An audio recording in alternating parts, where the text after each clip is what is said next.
Hi, good evening everyone. As Jeff mentioned, I'm Caroline Hopkinson. I recently graduated from Marquette University with a bachelor's in political science and economics. So working with a religious discernment magazine was definitely a step in a different direction for me.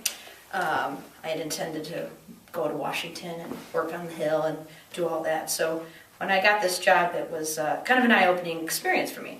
As Jeff mentioned, I do work for Vision, which is a very reputable Catholic religious vocation discernment guide. And talking a little bit about vocations and gratitude, I'd like to first talk about vocations first.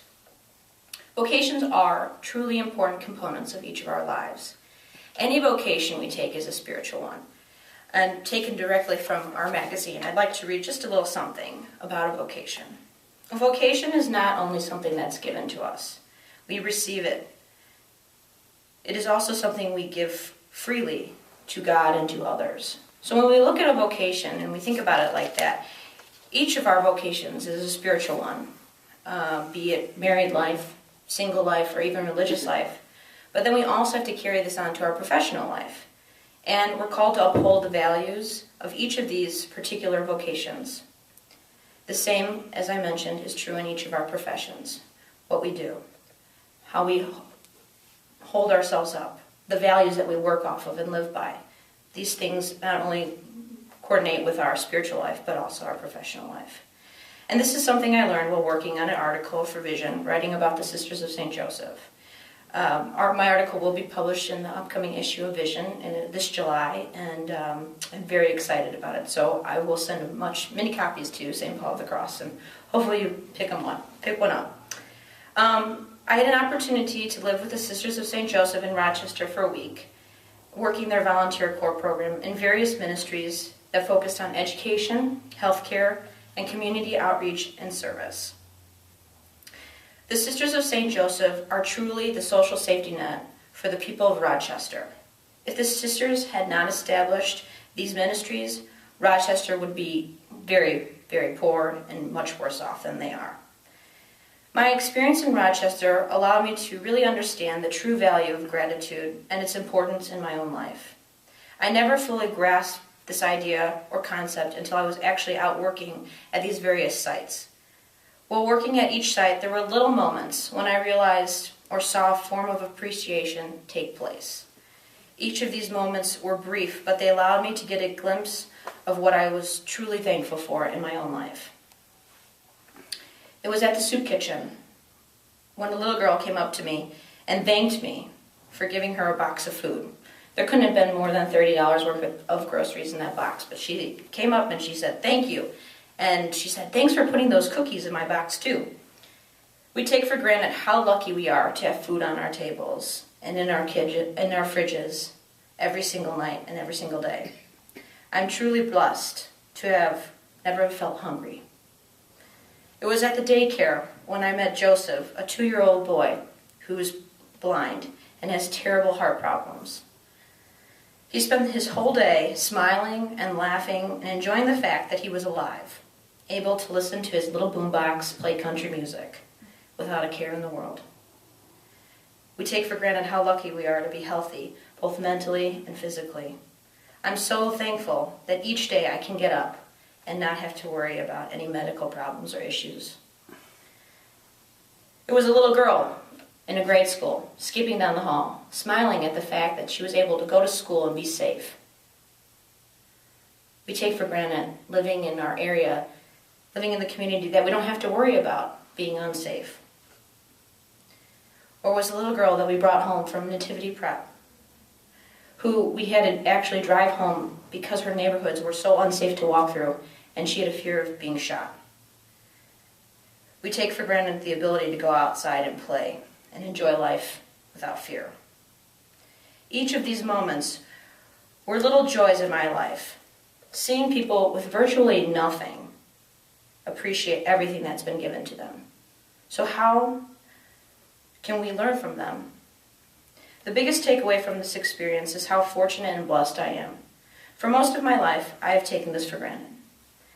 There were so many people that I met that were struggling either financially, physically, or mentally, and often didn't complain, but were happy that they were able to receive the services of the Sisters of St. Joseph. I have a tendency, like most, to complain about the small stuff. I'm sure if you ask my mom and my brother who are here, they say it's probably a little bit more than the small stuff, but I can complain. When in reality, I should be so lucky that my problems are minimal compared to the others, especially those that I met. I have a roof over my head, clothes on my back, food on the table, a family who loves and supports me.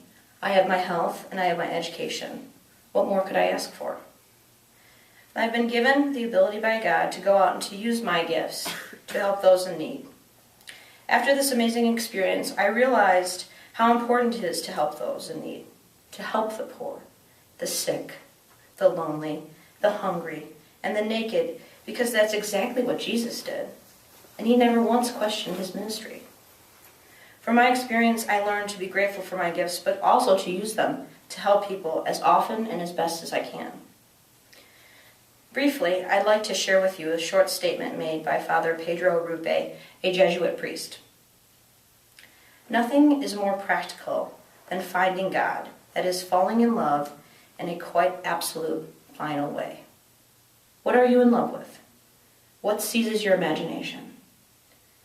It will affect everything. It will decide what will get you out of bed in the morning, what you will do with your evenings, how you will spend your weekends, what you read, who you know, what breaks your heart, and what amazes you with joy and gratitude. Fall in love, stay in love, and it will decide everything. By working with the Sisters of St. Joseph, I realized this experience allowed me to see what is truly important in my life, and that I want to incorporate more service opportunities for others into my life. If we truly live out each of our vocations and live our lives as best as we can, then we're doing what we love, and we are finding God in all that we do. Any questions? That's awesome.